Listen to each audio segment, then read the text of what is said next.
Pemirsa, Hotman Paris meragukan sertifikasi dan kualitas saksi ahli digital forensik Yudi Prayudi. Yudi Prayudi menegaskan ia memiliki kompetensi yang layak dan pengalaman S3 digital forensik.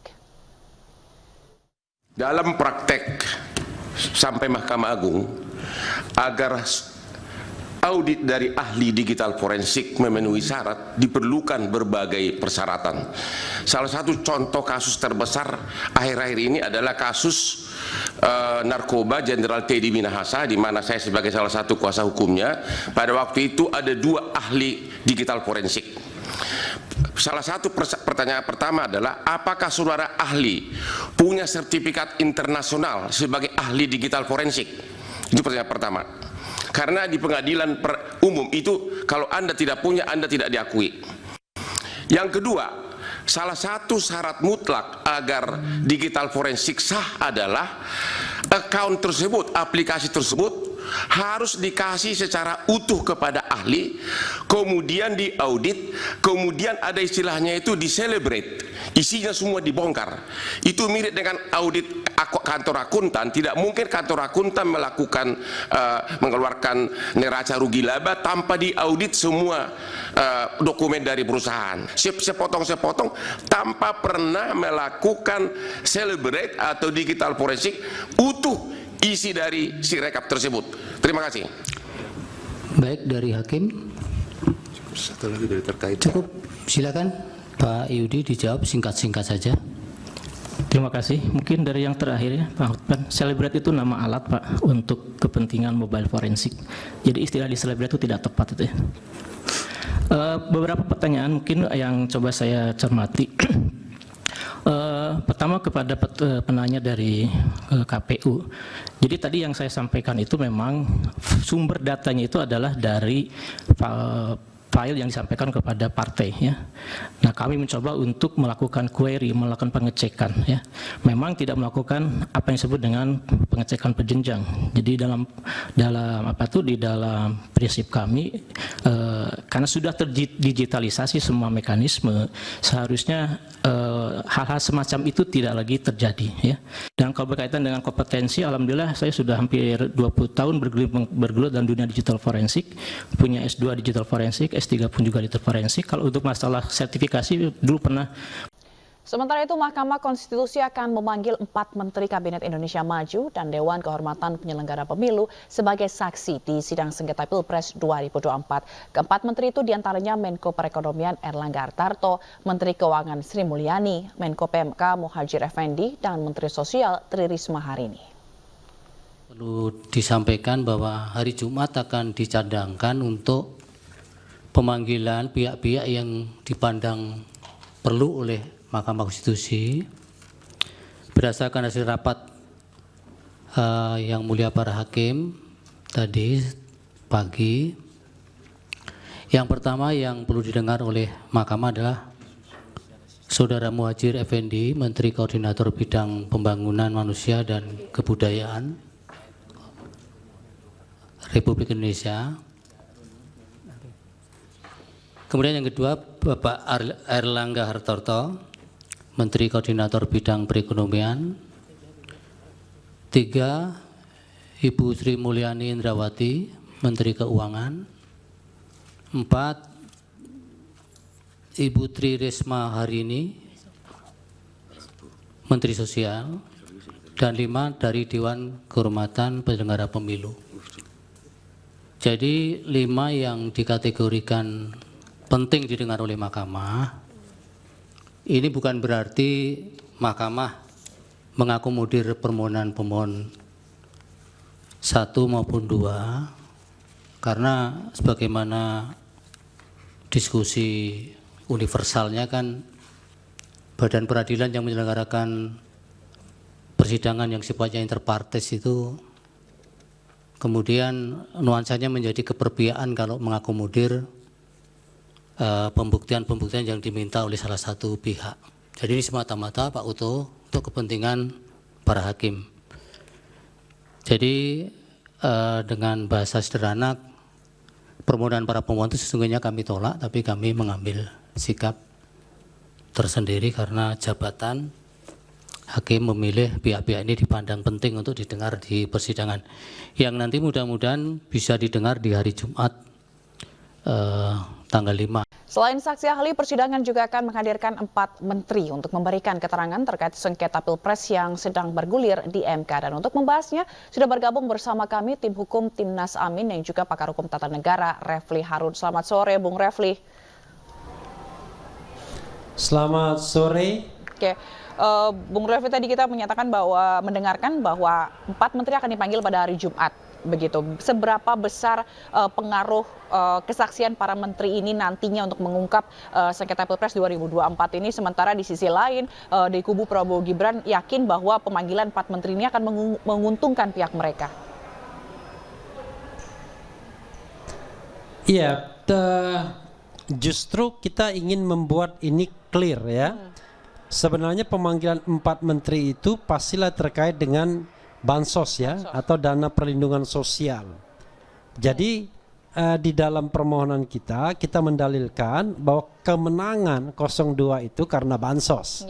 Dan bahkan ahli yang kita hadirkan hari ini itu secara ekonometri mengatakan bahwa kalau tidak ada bansos, tidak ada cawe-cawe Jokowi, sebenarnya suara paslon 02 tidak sampai 50% plus 1.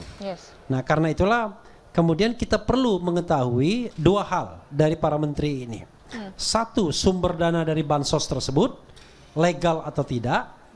Yang kedua, untuk apa bansos tersebut dikucurkan seandainya memang ada hal-hal yang sebenarnya tidak urgent. Jadi dari Menteri Keuangan kita pengen tahu sumber dana bansos tersebut. Dari Muhadjir Effendi, Tri Risma hari ini, paling tidak kita ingin mengetahui, termasuk Airlangga Hartarto, kita mengetahui bansos itu diberikan kemana saja dan mengapa diklaim sebagai bansosnya Jokowi. Karena kalau Airlangga Hartarto kan sudah terlihat, termasuk Muhadjir Effendi, kita sertakan buktinya kalau mereka terlibat dalam penyaluran bansos dan kemudian mengkampanyekan bahwa bansos itu punya Jokowi dan Jokowi itu ayahnya Gibran dan Gibran itu adalah 02. Ini sangat penting selain pemanggilan DKPP itu sendiri. Oke. Lalu selain itu apalagi tim yang tim Anda temukan terkait dengan politisasi bansos ini yang benar-benar mempengaruhi perolehan suara yang hampir yang gap-nya cukup jauh begitu ya, Bung? Iya, tadi saya katakan ya ada 2 hal penting bahwa peluang permohonan ini dikabulkan sangat besar. Pertama adalah soal pencalonan Gibran yang dikatakan ahli kami itu bertentangan dengan hukum dan konstitusi. Ya, terlihat betul bahwa KPU tidak netral dalam memproses pendaftaran Gibran sebagai calon wakil presiden. Kenapa begitu? Karena ternyata diam-diam mereka menginginkan agar peraturan KPU yang sudah disiapkan mereka disahkan oleh Menteri Hukum dan HAM, Kementerian Hukum dan HAM, padahal belum berkonsultasi dengan Presiden. Dan itu terungkap ketika saksi kami mengungkapkan sidang di DKPP. Nah, ini kesengajaan untuk meloloskan Gibran. Dan menurut saya kalau seandainya KPU kemudian dihukum dalam tanda kutip dengan mengatakan bahwa Gibran didiskualifikasi, saya kira itu adalah kesalahan yang harus ditanggung baik oleh kubu Gibran maupun kubu KPU sendiri. Karena mereka secara sengaja berusaha untuk melakukan akselerasi padahal waktu untuk pendaftaran Gibran itu tidak cukup. Karena harus terlebih dahulu mengubah PKPU dan mengubah PKPU harus dengan persetujuan DPR dan DPR lagi reses. Itu satu. Yang kedua soal bansos. Soal bansos ini kan sudah menjadi sebuah keyakinan umum. Tidak ada orang yang menolak bahwa Jokowi mengeluarkan bansos, bahwa pork barrel politik itu jalan, bahwa bansos itu kemudian menguntungkan 02 dan bahkan Jokowi kita katakan sebagai ketua tim sukses 02 kan begitu. Karena itu sebenarnya MK hanya memerlukan sedikit saja masukan dari menteri-menteri tersebut untuk just to make sure, ya kan, apakah memang bansos ini ilegal sumbernya, dan kalaupun misalnya tidak ilegal, penyalurannya yang kemudian ternyata tidak dimaksudkan untuk mengentaskan atau paling tidak mengatasi masalah-masalah kemiskinan, tetapi semata-mata karena untuk kepentingan elektoral. Baik, lo tadi dipertanyakan juga Bung Refli soal bansos ini, bagaimana memastikan bahwa orang yang diberikan bansos ini pasti memilih Prabowo Gibran begitu. Apakah Anda juga memiliki datanya? Kita tidak, jadi kita tidak bisa memastikan kalau orang dikasih bansos atau dikasih money politics itu dia akan memilih siapa. Karena kalau kita ketahuan berarti kita melanggar prinsip rahasia kan. Jadi bebas rahasia. Karena itu yang bisa kita lakukan adalah melakukan yang namanya scientific approach, pendekatan ilmiah. Nah, salah satu pendekatan ilmiah itu kita bawa ahli ekonometri untuk mengukur dampak bansos bagi petahana atau kandidat yang didukung oleh petahana. Dan ini proven karena sudah dilakukan di negara-negara lain misalnya dampak seperti ini. Lalu kita juga mengundang misalnya ahli Faisal Basri yang menjelaskan fenomena pork barrel tersebut. Sebagai contoh misalnya begini lah yang paling gampang dan paling kicking ya.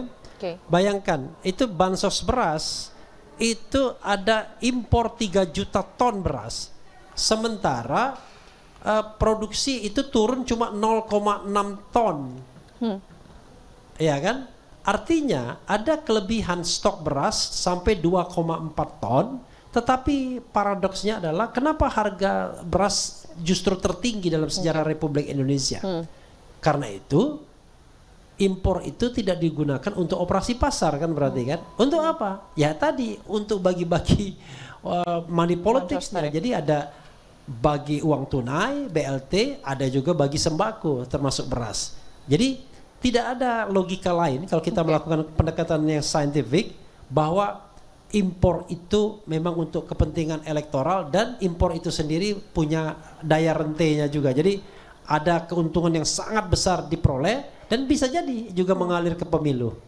Berarti berdasarkan dengan data-data dan pendekatan-pendekatan secara ekonomi gitu yang tadi juga disampaikan oleh ahli ekonomi Faisal Basri gitu ya. Nah, ini bukan pendekatan ekonomi, pendekatan saintifik, pendekatan ilmiah. Baik, pendekatan saintifik. Lalu tadi juga yang jadi soal masalah saksi yang tiba-tiba menolak untuk memberikan kesaksiannya. Apakah ada dugaan kenapa para saksi ini? Apakah ada dugaan intimidasi para saksi ini, Bung Refli? Jadi saya buka di sini juga ya. Memang kalau kita berhadapan dengan negara, berhadapan dengan petahana atau berhadapan dengan calon yang didukung petahana, ya inilah akibatnya. Tidak gampang. Jangankan saksi, orang biasa. Ahli kami saja itu ada 3 yang mengundurkan diri, bayangkan. 4 bukan 3. Dengan alasan bermacam-macam, tapi tetap saja alasannya kita duga karena mereka khawatir, takut, ya kan, dan posisinya tidak menguntungkan. Bayangkan 4 ahli kita itu berkeberatan. Ada yang dilarang keluarganya, ada yang dilarang lawyernya, bayangkan, ada yang dilarang perusahaannya atau PT-nya. Kemudian ada yang membuat alasan-alasan yang kita tidak bisa terima, tapi ujung-ujungnya kita tahu dia mau nolak. Bayangkan 4 orang menolak. Kalau dihitung bukan 4 orang, malah 6. Padahal sebelumnya mereka mau begitu, Bung. Gitu. Sebelumnya mereka mau padahal untuk bersaksi, dari tapi 6 tiba-tiba itu dari 6 itu ya yang maunya 4. Jadi kalau dari yang 2 lagi dari awal memang mengatakan nggak bisa. Tapi yang 4 itu awalnya mau. Bayangkan. Apakah ada intervensi lain selain dari keluarga gitu, misalnya tiba-tiba dia didatengin atau apa seperti itu? I don't know, saya tidak tahu. Tetapi yang paling mudah adalah kalau dibalik, seandainya mereka diajukan menjadi ahli 02, maka saya kira tidak akan ada kekhawatiran apa-apa karena 02 dipersepsi sebagai bagian dari kekuasaan. Jadi kalau Anda menjadi ahli atau saksi 02 barangkali nggak masalah. Ya, tidak ada persoalan-persoalan yang terkait dengan katakanlah bisnis, terkait dengan masalah hukum dan lain sebagainya. Ini analisis yang bisa kita pertanggungjawabkan. Tetapi ya tentunya saya tidak bisa sebutkan nama-namanya siapa, tapi bagi saya aneh bin ajaib kalau orang yang selama ini sangat concern terhadap pemilu yang jujur dan adil tiba-tiba berkeberatan untuk menjadi ahli dalam persidangan ini. Oke. Toh kita tidak menyuruh dia memihak kita, kita ingin dia menyampaikan apa adanya yang selama ini dia amati. Tapi itu pun menolak Oke. dengan alasan macam-macam. Oke, baik, kita tunggu fakta apa di balik tiba-tiba menurunnya semangat para saksi ini gitu, dan juga kita tunggu lagi di persidangan selanjutnya surprise apa, kejutan-kejutan apa lagi yang akan dihadirkan. Baik, terima kasih Bung Refli Harun, tim hukum Anies Muhaimin dan juga selaku pakar hukum tata negara telah bergabung di Aini Sore. Salam sehat selalu. Oh iya, dalam kesempatan ini kami juga mengundang kepada intelektual seluruh Indonesia untuk menyampaikan amicus curiae. Oke. Jadi masukan kepada Mahkamah Konstitusi sebanyak-banyaknya agar menjadi dasar untuk mengambil keputusan atau putusan yang betul-betul mencerminkan keadilan. Baik. Terima kasih Bung Refli Harun. Salam sehat selalu. Sampai jumpa.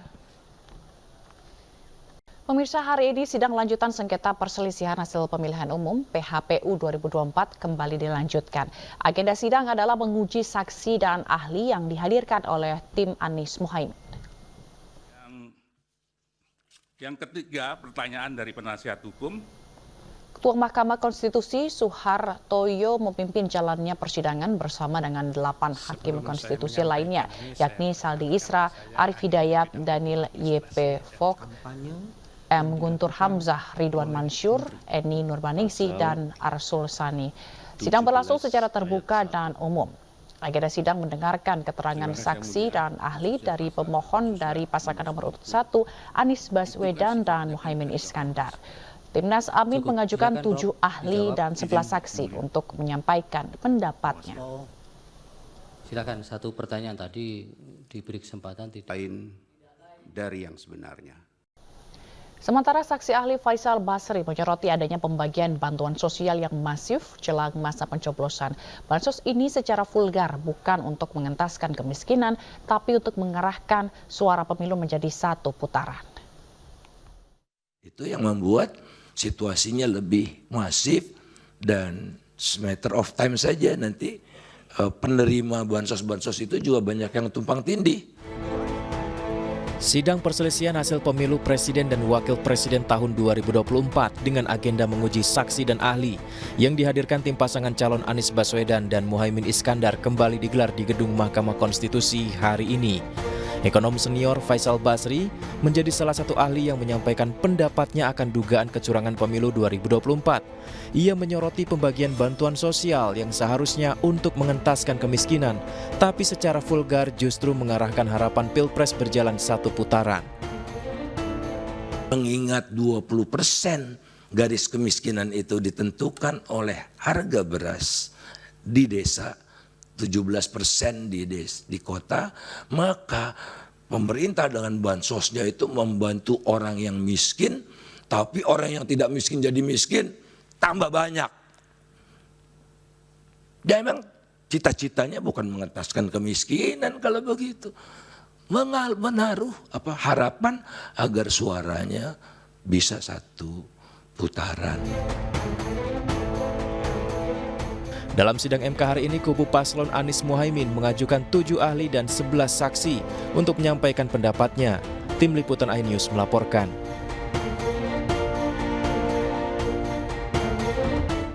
Kepala Pusat Studi Forensika Digital UII Yogyakarta, Yudi Prayudi, yang menjadi saksi ahli di sidang MK hari ini menyampaikan kejanggalan-kejanggalan dari aplikasi Sirekap. Meski banyak anomali, ia heran KPU tetap menggunakan Sirekap sebagai alat publikasi. Nah, salah satu fakta di lapangan itu adalah banyaknya masukan, kemudian juga laporan dari masyarakat terkait dengan berbagai macam keganjilan, kejanggalan implementasi Sirekap, ya, dari mulai kesalahan hitung, angka yang tidak akurat, ya, kemudian penjumlahan dan berbagai lagi hal terkait dengan fakta di lapangan. Kemudian juga kami melihat tampilan Sirekap itu sendiri, ya. Jadi kalau dalam catatan kami berdasarkan web arsip, pertama kali tampilan data Sirekap itu adalah pada hari pencoblosan itu 14 Februari jam 18.30. Itu sudah menampilkan angka 5% keseluruhan dengan posisi kurang lebih ada di angka seperti itu, ya. Jadi maksud kami itu 2X, 5X, 1X itu adalah kurang lebih angka di angka itu. Dan angka-angka ini selama dalam beberapa waktu ke depan itu tidak mengalami perubahan. Jadi seolah ada hal yang konsisten di dalam angka, sementara data-data yang terverifikasi, yang tervalidasi itu bergerak persentasenya. Kemudian, dan dalam hal ini, Sirekap dipandang oleh KPU sebagai salah satu alat untuk publikasi. Karena walaupun ada anomali, KPU menyatakan tidak akan melakukan penutupan, karena itu merupakan salah satu alat untuk menyampaikan publikasi kepada. Dan salah satu saksi yang dihadirkan tim kuasa hukum Anies Mohaimin mengungkap ada tekanan dari oknum polisi kepada warga untuk memilih paslon nomor urut 2 Prabowo Gibran. Peristiwa itu terjadi di Kecamatan Kedungdung dan Kecamatan Robatal di Sampang, Jawa Timur. Dan perlu diketahui lagi Pak, beberapa oknum kepala desa di Kecamatan Kedungdung dan Robatal itu didatangi oleh seorang oknum polisi, di situ bilang bahwa kalau ingin aman 02 harus menang. Siapa yang ngomong begitu? Oknum polisi Pak. Dan yang Polisi mana ini? daerah Sampang Pak. Polsek Sampang atau Polres? Yang jelas itu oknum polisi Pak, yang saya dikasih tahu sama oknum kepala desa itu apakah polisi polsek atau polisi polres, saya juga kurang paham. Apa yang dia lakukan? Bilang gini Pak, kalau ingin aman 02 harus menang. Namanya tahu Bapak? Tidak bisa saya menyebutkan Pak, mohon maaf.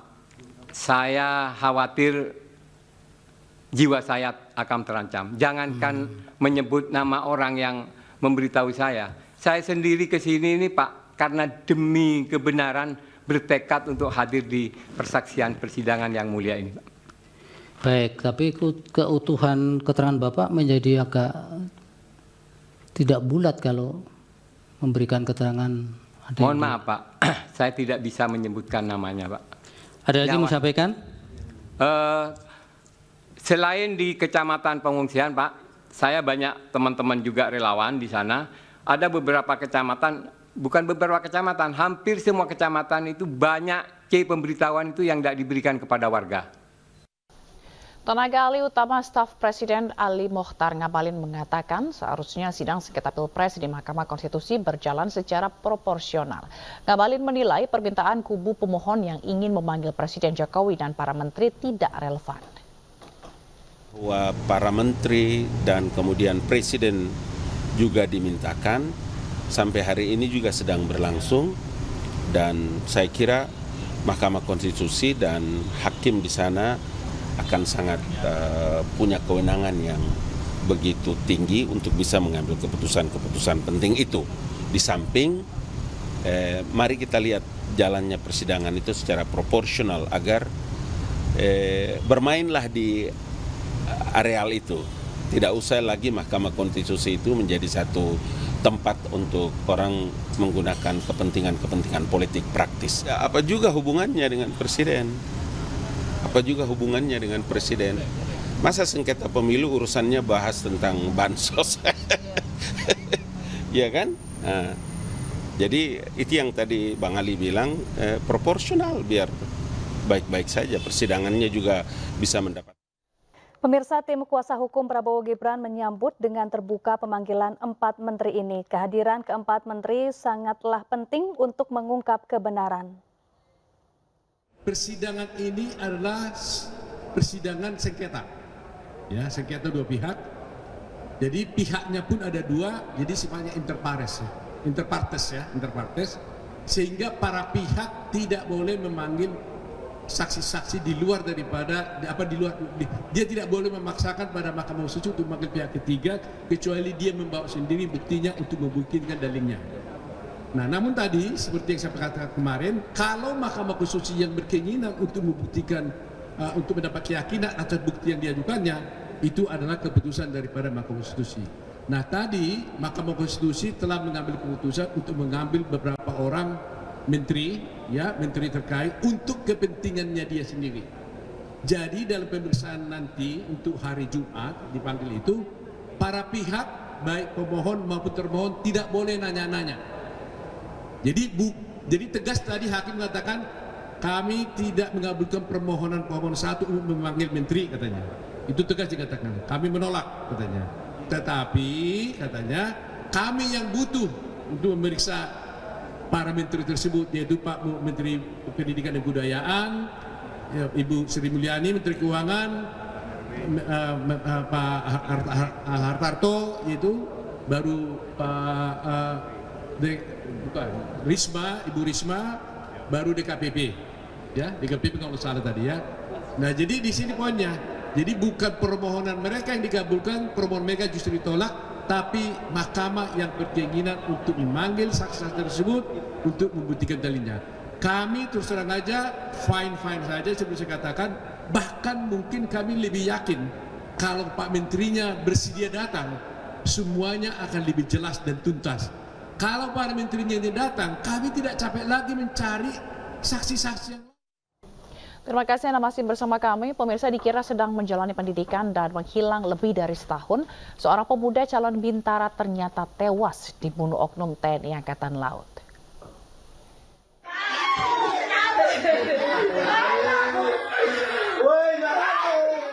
Isak tangis pecah saat kedua orang tua mengetahui anaknya, Iwan Sutrismante Laubanua, 21 tahun, mantan calon siswa bintara TNI Angkatan Laut Lanal Nias tahun 2022, telah tewas dibunuh. Pihak keluarga mengira selama ini korban telah lolos bintara pada tahun 2022. Namun ternyata korban telah tewas dibunuh oleh oknum TNI Angkatan Laut Nias, Serda Adam Prian Marsal.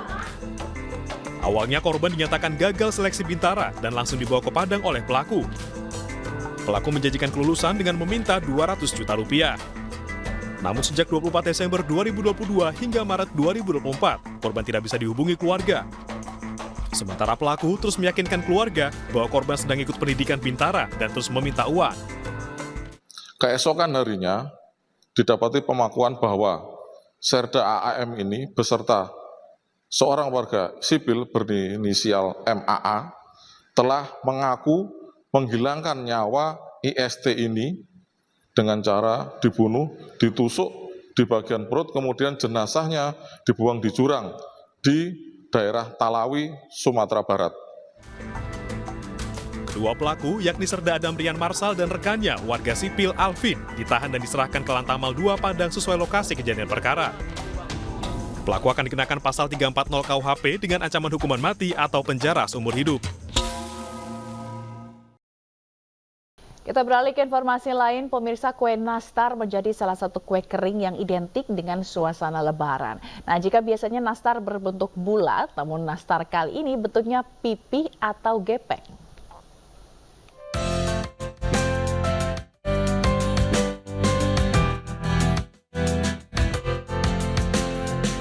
Ada yang unik dengan kue nastar yang dibuat sebuah rumah produksi kue di Jalan Kresek Sesetan, Denpasar. Jika biasanya kue nastar berbentuk bulat, nastar di sini berbentuk gepeng. Adonan nastar yang sudah dibulatkan dibentuk gepeng dengan cetakan khusus. Meski begitu, adonan nastar ini tak berbeda dengan nastar biasa. Isiannya pun sama, yakni selai nanas. Selain nanas, ada varian isian lain seperti kismis, coklat, dan keju. Menurut penjualnya, di momen Ramadan dan jelang Lebaran, pemesanan nastar gepeng bisa mencapai 2.300 hingga 2.500 kotak. Pintas saja untuk bikin nastar yang nggak biasa. Itu loh, jadi kita coba gepengin karena kan nastar biasanya bulat dan di dalam toples kan. Jadi sekarang kita coba gepengin supaya aman juga di pengiriman dan juga menarik. Packingnya juga bisa oke ya. Ramadan, Idul Fitri biasanya kita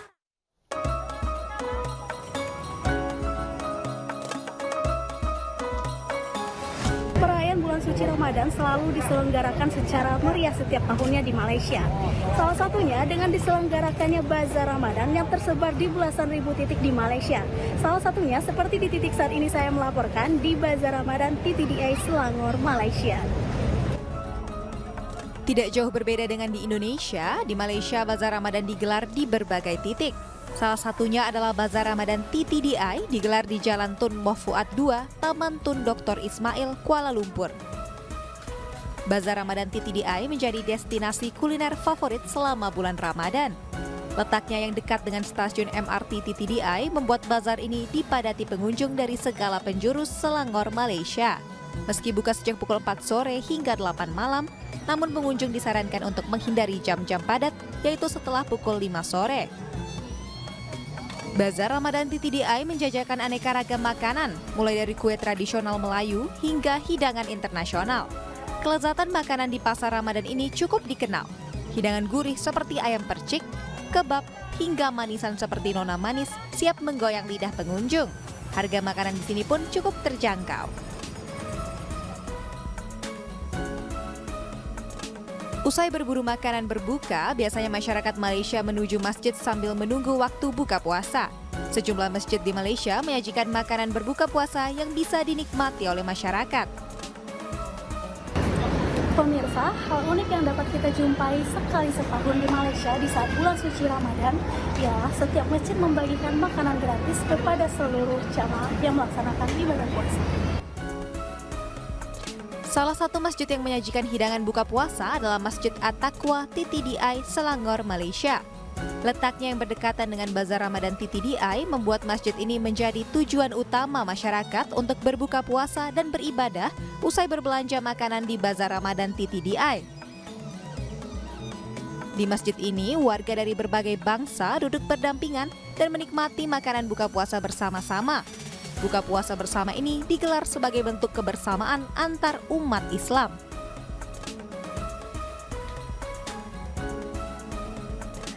Masjid At-Taqwa TTDI memiliki 2 menara dan kubah hijau. Ruang sholatnya mampu menampung hingga 2.000 orang. Selain ruang sholat, masjid ini juga memiliki bangunan khusus sebagai pusat pertemuan.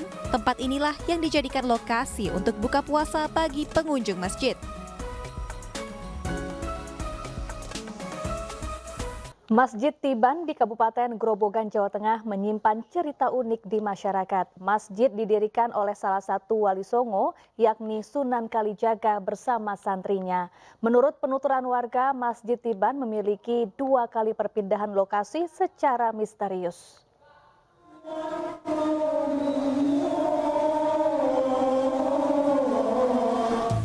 Berdiri di tengah hutan Kosambi yang hening, Masjid Tiban di Desa Terkesi, Kecamatan Kelambu, Grobogan, Jawa Tengah, tak hanya menyimpan sejarah, tapi juga misteri belum terpecahkan. Masjid Tiban muncul di zaman Kerajaan Demak masa kepemimpinan Raden Patah. Konon, masjid dibangun oleh Sunan Kalijaga bersama para santrinya untuk melaksanakan ibadah salat selama proses pencarian kayu jati di tengah hutan. Setelah pencarian kayu selesai, Sunan Kalijaga meninggalkan masjid ini tanpa penghuni. Menurut Nazir Masjid Tiban, Kiai Alif Yauma, ketika ditinggalkan, masjid konon berpindah tempat secara misterius 2 kali, di mana salah satunya lokasi awal di mana masjid dibangun. Menurut sejarah yang kami dapat, akhirnya masjid ini berpindah secara gaib. Untuk yang pertama kalinya berjarak sekitar 2 kilo dari lokasi yang pertama. Setelah itu, karena masih tidak digunakan, akhirnya pindah lagi secara gaib untuk kedua kalinya sampai di lokasi sini di Desa Terkesi, dan akhirnya bisa dimanfaatkan untuk tempat beribadah warga di sini. Itu sejarah singkatnya. Saat ini masjid sudah mengalami 3 kali renovasi karena kondisi bangunan dan kayu penyangga masjid sudah lapuk. Meski demikian, sebagian bangunan asli masih dipertahankan. Seperti gapura masuk masjid, beduk, mustoko yang berwarna kuning keemasan yang masih menancap di atas kubah masjid, serta sendang air penghidupan yang tidak pernah kering. Kini Masjid Tiban tidak pernah sepi jemaah. Jika bulan Ramadan tiba, Masjid Tiban ramai dikunjungi para jemaah dari luar kota untuk beribadah dan ikut kegiatan keagamaan. Dari Grobogan, Jawa Tengah, Rustama Nusantara, iNews melaporkan. Meriahkan bulan Ramadan, konser ngabuburit dan tablik akbar kembali digelar di alun-alun M. Hasibuan, Kota Bekasi. Gelaran dengan berbagai penampilan dari musisi ternama dan tausiah oleh berbagai tokoh agama itu disambut oleh warga Bekasi dengan antusias.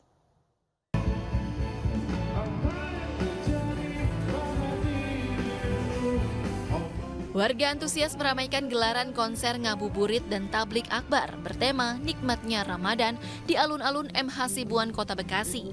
Acara ini juga dimeriahkan penampilan dari berbagai musisi ternama, antara lain Bagindas Band dan Novia Bahmit. Selain itu, sejumlah tokoh agama juga hadir memberikan tausiah bagi warga di bulan Ramadan ini. Acara ini juga didukung oleh PT Sasa Inti melalui produk-produknya yang sehat dan berkualitas, seperti Sasa Santan Omega 3 dan Sasa Tepung Bumbu Viral bervitamin dan bermineral. PT Sasa Inti juga berkomitmen untuk turut mewujudkan Indonesia yang lebih sehat. Tablik akbar atau konser ngabuburit program iNews. Hal ini sejalan dengan visi PT Sasa Inti, yaitu untuk turut mewujudkan masyarakat Indonesia yang lebih sehat. Melalui produk-produk PT Sasa Inti yang tentunya lebih berkualitas dan lebih sehat. Melalui hidangan-hidangan khas Lebaran atau Ramadan. Misalnya dalam Ramadan itu yang identik itu hidangan bersantan seperti rendang, opor, gulai, ataupun makanan manis itu bisa bersantan, itu bisa diolah menggunakan Sasa Santan Omega 3, satu-satunya produk santan di Indonesia yang mengandung Omega 3 yang baik untuk kesehatan tubuh. Tak heran, banyak warga yang menggunakan produk Sasa Tepung Bumbu bervitamin dan bermineral untuk memasak sehari-hari. Oh, ibu suka sama Sasa. Kalau ibu sendiri biasanya pakai Sasa ini buat apa aja? Ya, sehari-hari mau bikin apa gitu, goreng ayam atau apa gitu. Sukses dengan gelaran konser ngabuburit dan tablik akbar di 3 kota, gelaran ini akan kembali hadir di 1 kota terakhir, yakni di Kota Tangerang. Dari Bekasi, Jawa Barat, Amrina Rida, Dipo Andi Muharram, Yudi Richard, iNews melaporkan. Pemirsa, Ditlantas Polda Jawa Tengah menyiapkan pengamanan dan pengawasan untuk antisipasi jalur arus mudik 2024. Salah satunya adalah membangun posko-posko mudik yang tersebar di setiap Polres dan rest area tol Trans Jawa.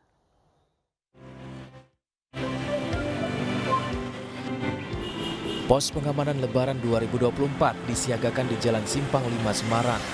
Pos pantauan mudik dan balik ini difungsikan sebagai pos pengamanan di kawasan Simpang 5. Pendirian pos terpadu oleh Polrestabes Semarang ini dalam rangka operasi Ketupat Candi 2024 Polda Jawa Tengah.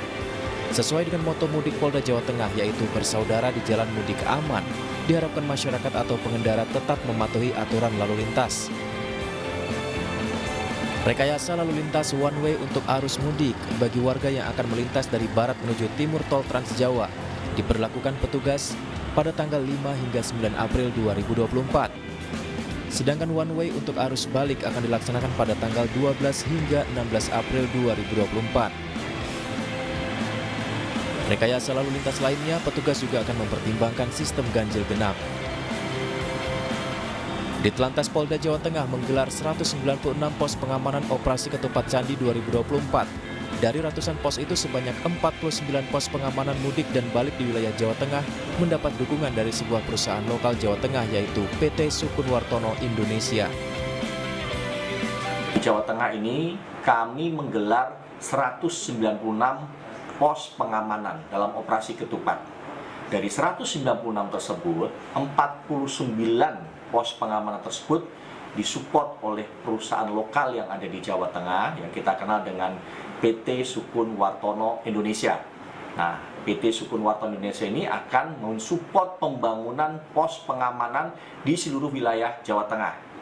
Bentuknya nanti akan unik dan juga selain itu akan diperlombakan dan akan diberikan hadiah langsung dari PT Sukun Wartono Indonesia. Pemudik diharap menjaga kesehatannya dan memastikan kendaraan dalam kondisi terbaik, serta selalu mematuhi aturan lalu lintas saat akan melakukan perjalanan mudik. Dari Semarang, Jawa Tengah, Kristadi, iNews melaporkan. Pemirsa, Menparekraf Sandiaga Uno menghadiri kegiatan berbagi kasih yang diselenggarakan oleh Ikatan Wanita Pengusaha Indonesia atau IWAPI. Kegiatan ini berkolaborasi dengan Yayasan Pejuang Subuh Pondok Indah di Masjid Baitur Rahman, Pondok Pinang, Jakarta. Di bulan suci Ramadan, Ikatan Wanita Pengusaha Indonesia atau IWAPI menggelar santunan kepada yatim piatu dan duafa di Masjid Baitur Rahman Pondok Pinang, Jakarta. Dihadiri Menparekraf Sandiaga Uno, IWAPI memberi santunan kepada 1.500 yatim piatu dan duafa. Sandiaga juga mengapresiasi kegiatan berbagi kasih IWAPI yang sudah berjalan sejak tahun 2005. Bulan suci Ramadan ini merupakan upaya peningkatan ketakwaan kita, sekaligus juga kolaborasi untuk penguatan ekonomi. Karena IWAPI ini adalah merupakan pilar dari kekuatan ekonomi UMKM. Tentu IWAPI yang eksis dan terus konsisten dalam hal pemberdayaan ekonomi perempuan, kita terus harus meningkatkan hablum minanas ya, kepedulian terhadap masyarakat manusia. IWAPI terus konsisten dalam hal pemberdayaan ekonomi perempuan dan kepedulian terhadap masyarakat, serta menjadi simbol penguatan di sektor ekonomi UMKM. Tim Liputan iNews melaporkan. Pemirsa, kebakaran menghanguskan 3 unit rumah warga di Desa Huta Pungkut Jae, Mandailing Natal, Sumatera Utara. Akibat kebakaran, seorang korban ditemukan meninggal dunia.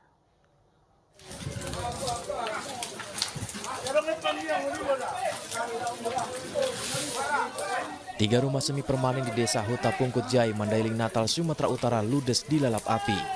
Warga bahu-membahu berusaha memadamkan api yang sudah terlanjur membesar akibat kuatnya hembusan angin dan material yang mudah terbakar.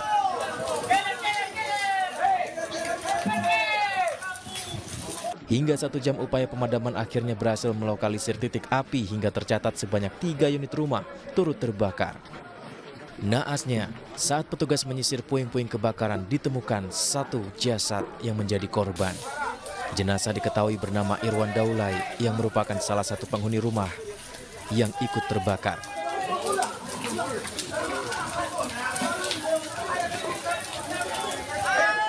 Menurut keterangan keluarga korban, diketahui saat kebakaran terjadi, korban masih tertidur. Hingga saat ini belum diketahui pasti penyebab kebakaran dan masih dalam penyelidikan petugas. Dari Mandailing Natal, Sumatera Utara. Kebakaran juga melanda permukiman padat penduduk di Koja, Jakarta Utara. Belasan bangunan semi permanen dan sejumlah lapak usaha milik warga hangus terbakar.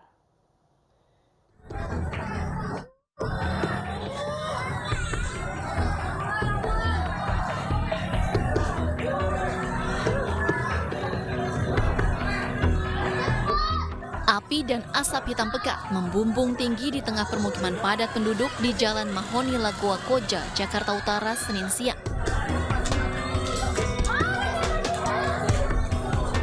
Warga pun panik dan berupaya menyelamatkan diri serta mengevakuasi barang-barang berharga mereka. Banyak material mudah terbakar membuat api cepat membesar. 15 rumah semi permanen dan sejumlah lapak usaha milik warga hangus terbakar. Diduga kebakaran terjadi akibat korsleting listrik. Situasi seperti apa, Pak? Kita dalam pendinginan. Tadi kejadiannya jam berapa? Jam 08.45. 8.45 iya, ya? 45 berita. Berapa lama bisa diselesaikan ini sampai sekarang ini, Pak? Nah, sampai sekarang saya nggak megang jam ini. Sampai sekarang kurang lebih 35 menit. Pendinginan, Pak ya? Pendinginan. Api dapat dipadamkan setelah 12 mobil pemadam kebakaran diterjunkan ke lokasi. Sementara itu tidak ada korban jiwa dalam peristiwa ini. Dari Jakarta, Sofyan Firdaus, iNews melaporkan. Sementara itu pemirsa, usai sidang, tim hukum Timnas Anies Mohaimin menyatakan dalam sidang sejumlah bukti menunjukkan masifnya kecurangan dalam pemilu 2024. Tidak hanya pengerahan bantuan sosial dalam sidang, kecurangan juga melibatkan aparat negara. Terjadi dalam sejarah Pilpres, penyelenggara pemerintahan itu diundang, belum pernah. Ever in the history of the law enforcement in Indonesia, dalam konteks election of the president, dipanggil dan mahkamah memutuskan untuk memeriksa sendiri.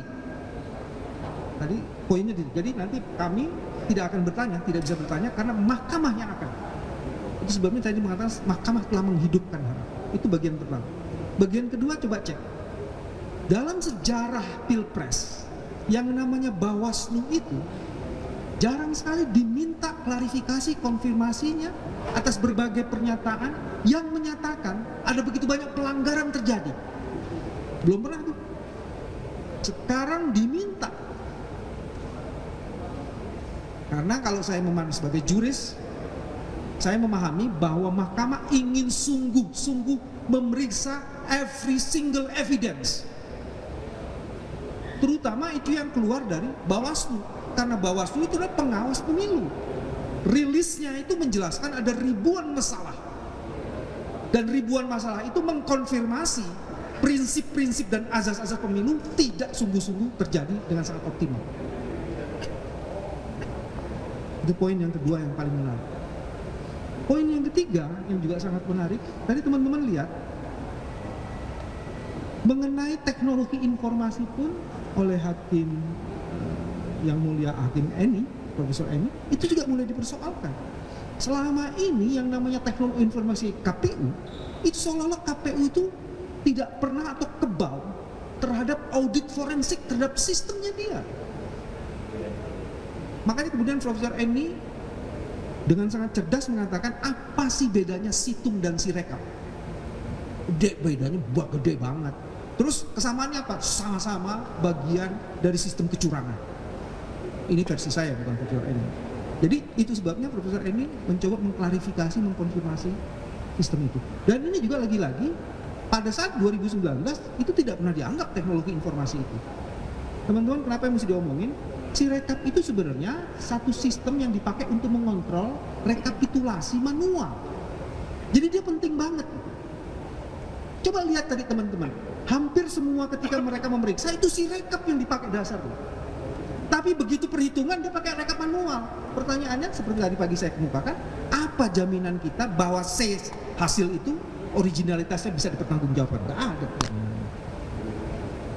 Nah, penutupnya Hakim Daniel yang biasanya tenang, ini cara kita membaca itu kemudian dia sudah mulai mempersoalkan kronologis dan timeline mengenai surat keputusan itu.